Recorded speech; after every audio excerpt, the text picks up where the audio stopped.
Ladies and gentlemen, welcome back to another episode of Letters of Intent. I am Pankaj Raval, your co-host and founder of Carbon Law Group, and I'm joined today by my trusted co-host, Sahil Chaudry. Sahil, how are you? Doing great. We're going to dive into something that is very mysterious today, Pankaj. Yes, Phantom absolutely. equity. Phantom equity in the context of rewarding your key employees as your company grows. Now, Sahil, this is something that every client needs to think about as they grow their company. You know, a lot of companies, if they may stay a couple people and the founder run the whole time, but a lot of our clients hope to get out of the company at some point, and that means hiring someone to replace them. That's really the dream of entrepreneurship. When you can grow your company to a place where now you can hire someone else, replace you, and actually you have more time to think strategically or do other things or golf, whatever it might be you want to do, you can actually bring someone in to help run the company. And this is where equity incentive plans or employee incentive plans really matter to keep your employees engaged, feeling rewarded, and help drive the growth of the company.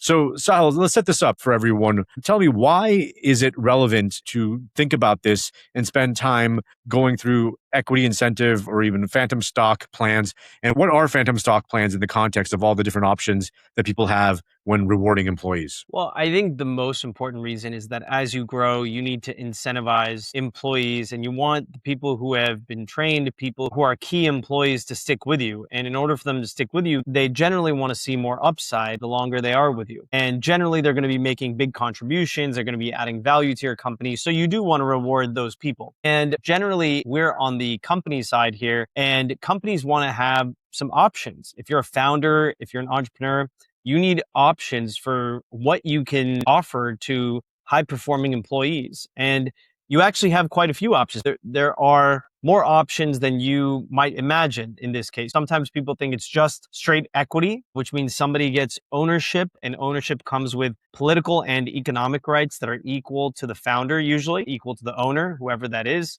But you have a lot of other options. And lawyers like to invent fancy terms for things, and we like to use words like synthetic that makes us sound like scientists, but really that just means contractual. So when a lawyer says that the terms are synthetic, usually they mean that it's been drafted by contract. You can draw the lines however you like. You can create exceptions. You can create carve-outs. You're not governed by the fixed rules of equity. Whereas when you own equity in something, you're also governed by the SEC. You're governed by securities compliance and state and federal law. Whereas if you're going to create something like phantom equity or synthetic options, those are governed by contract. In addition to phantom equity, you also have, and we'll dive into a little bit more of what that means, but you also have something like stock options. You have employee equity incentive plans. And just to briefly touch on stock options are actually not stock. Stock options are a contract to buy stock at a certain price. And otherwise, you have equity incentive plans where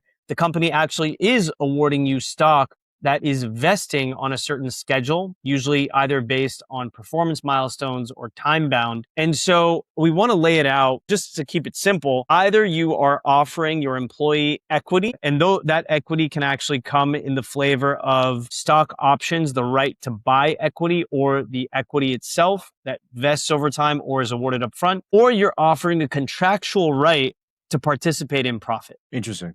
So it sounds like there's some nuances to all this and the pros and cons. I'm sure there's tax implications for all of this. But from our experience, it sounds like phantom equity, correct me if I'm wrong, the idea with phantom equity is to provide almost like a profit participation for this employee without having to create like option plans and things like that. That's right. So basically, phantom equity traces the lines of your actual equity. But instead of the participant getting actual equity, that participant gets their reward or gets the outcome, realizes that gain on either liquidation or distributions or dividends, depending how the documents are drafted. So a similar concept exists in LLCs, which are called profits interests. The defining element in profits interests, and you can also incorporate this in phantom equity as well, is what's called a hurdle. So in an LLC, if you've been building a company for 10 years and you want to bring someone on and they're not putting in any money, but they're going to be the next president, and so they want some upside for leading your company to greater amounts of growth, you can say, okay, look, I've grown this company up to $5 million. So $5 million becomes the hurdle. You grow this company over $5 million and we sell it, or we distribute value that exceeds that $5 million valuation, you can participate. But below that, you don't get to participate.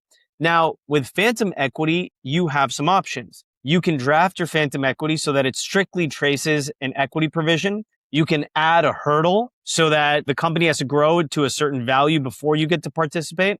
And you can also offer what are effectively phantom dividends. So every time a certain class of stock gets their dividend, you would participate in that as well. Now, most of the time, Pankaj, we see liquidation-based phantom stock. So this means that, hey, if we sell the company, you get to participate in the value of that sale up to a certain percentage. And usually that percentage is earned over time, and it mirrors a vesting schedule that you might see with equity. Interesting. So this is all kind of complicated. I'm sure everyone's listening who's like, all right, well, what the hell are we talking about? I think it'd be helpful to look at an actual agreement and let's walk through some of the provisions that I think are most important for our listeners. If you're a founder, if you're an executive who may be getting one of these agreements, if you're a founder who may be hiring someone and providing phantom equity, this is all really important information for you to know. And we're going to look at it practically because that's what we're about here on Letters of Intent at Carbon Law Group. We're about practical solutions for our clients. So with that being said, Sahil, why don't we pull up that agreement and let's go through it and talk about some of the important terms here that our listeners should be aware of. All right. So Sahil, what is this agreement we're looking at? Where did you find it? And why is this relevant to our discussion? So if you're a law nerd like us, this is fun because you can actually find this agreement on the SEC's website. This is an employment agreement between IES Holdings, Inc. and a Mr. Gendel here. And so you can actually see what the deal terms are that they're offering. They're offering a monthly salary of $62,500 or $750,000 on an annual basis. And then boom, here we go. We've got phantom stock unit grant. On October 2nd, 2020, you will receive a one-time grant of 100,000 phantom stock units pursuant to the company's amended and restated 2006 equity incentive plan, as further described in the phantom stock unit award agreement attached as Exhibit A. Okay. And then they also describe the benefits. So like we said, this is an employee incentive program. And it's interesting, they're using the word phantom stock unit here, but this is a corporation. And you know that because it's IES Holdings, Inc. So they're not using unit in the same way we would use with an LLC. They're just actually creating a new defined term here for the phantom stock unit. And here, if we dive a little deeper into section 1 of this amended and restated 2006 Equity Incentive Plan Phantom Stock Unit Award Agreement, we get a little more information on what this is. So each phantom stock unit represents a contractual right in respect of one share of stock, subject to both the service-based vesting requirements set forth in Section 2A and the performance-based vesting requirements set forth in Section 2B. So Pankaj, now this touches on a few different concepts. I'm going to slow down just so we can dive into each one. Now, number one, like we mentioned, phantom stock is a contractual right. So that's right here, saying that it's a contractual right in respect of one share of stock. So that means this phantom stock tracks the actual stock units of this company. The second element here is vesting.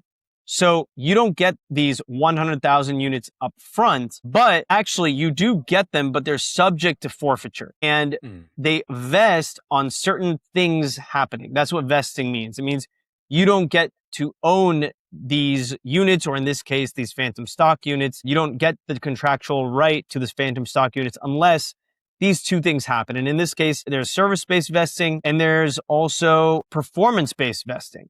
So service-based refers to your continued employment. So that means you have to be employed in order to receive the tranche that you're going to receive of phantom stock. And the second component, which we will explore, there's a performance requirement, which if we scroll down here, the participant shall have satisfied the performance requirement for all tranches set forth in the table above only if the closing price per share of the company's common stock equals or exceeds $50. The performance period shall commence on the grant date and end 3 years following the grant date. If the performance requirement is not satisfied during the performance period, none of the phantom stock units shall vest, and all of the phantom stock units shall be immediately forfeited for no consideration. So in this case, we have a requirement. If effectively this employee's value is so tied to the company's value that if the company's stock does not equal or exceed $50 for any 20 trading days within a 25 consecutive trading day period during the performance period, then they don't get this stock. So to zoom out, and this applies to actual equity as well, you can have a service component, and usually there is a continuous service requirement. You have to be employed. If you get fired before your vesting date, then either you lose all of your shares or you lose some of those shares, or you get to keep the ones you've already vested. You can contractually agree to that with the employer. These are some options. If we're covering a few topics for our founders, entrepreneurs, phantom stock, contractual right to participate in profits. That's not equity, but tracks equity. Vesting means that you don't have to give it all at once. And the benefit of that is you get to have the employee incentivized to stay for a longer period of time and contribute, or you can base it off of milestones and performance incentives. So that way you're not giving away this major upside without ensuring that you're going to receive the value, the benefit of this bargain. And then if we explore this down here,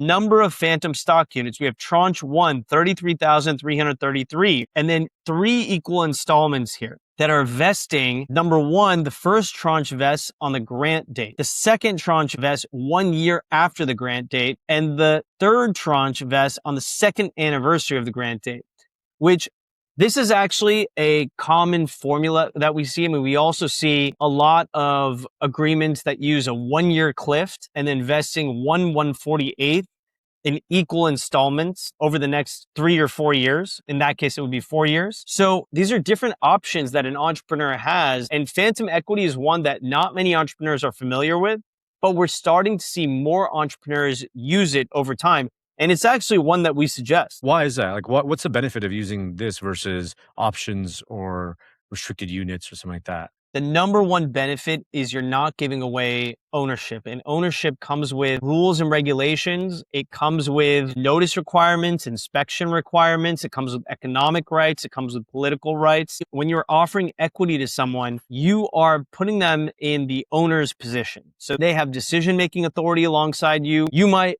be able to outweigh their voting, but that doesn't mean they have no rights. So now when you're making decisions, you have to take your partners, the other owners, into consideration. But when it comes to phantom stock, that's not the case.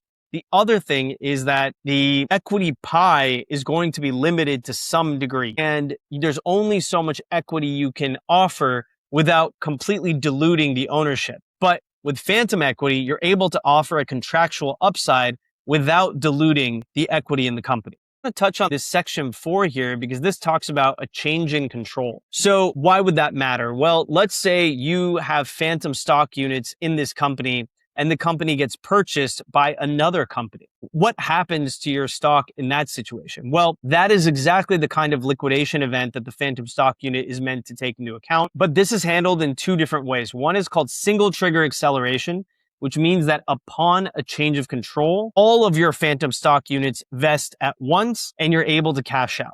The second option is called double trigger acceleration, which means all of your phantom stock units, they don't vest upon the initial change of control. They vest if you are terminated from the company that acquires your company, because that means you're still employed by the second company. And upon termination, that company, by buying the acquisition target, inherits your employment agreement and then pays you out if they terminate you. And you can contract around how that happens. If we keep scrolling down, you're usually going to see this section 409A paragraph in these agreements because the phantom stock is usually drafted to comply with the rules promulgated under section 409A because of the tax benefits involved. And effectively, you get the benefits of deferred compensation. And then finally, this is also a critical section here, clawback. So in this case, notwithstanding any other provisions in the plan or this agreement, any compensation payable pursuant to this agreement that is subject to recovery under any law, government regulation, or stock exchange listing requirement will be subject to such deductions and clawback as may be required to be made pursuant to such law, government regulation, or stock exchange listing requirement. Now, this is an interesting clawback component. Usually the clawback is related to a bad leaver provision, meaning your stock is vested, but you've done something bad. You've disparaged the company. You've breached the contract in some way. And so there's a clawback that your shares are going to get pulled back. But in this case, what this clawback is about, if the company is required to incorporate deductions as it relates to cashing out your phantom stock, then the company reserves the right to do that. So if you're an entrepreneur or a founder and you're looking for ways to incentivize your high performing employees, phantom stock is an excellent option. It's one that we recommend. There are certainly benefits to offering equity, and ultimately it's a negotiation. Each party has an intended outcome. Some people are more interested in cash, some in short-term cash. Some people are interested in more long-term exit outcomes. This is a way where if you want to give your employee the benefit of a long-term exit outcome, you're working on a valuation play, then this is an excellent way to do that without diluting your cap table. This is a great way to offer an incentive to your employee to help build the long-term value of the company. You're able to offer the upside of that eventual sale without having to dilute your cap table. So Pankaj, this is an option that we like presenting to our founders and entrepreneurs, and it can be a great option. Absolutely. Interesting.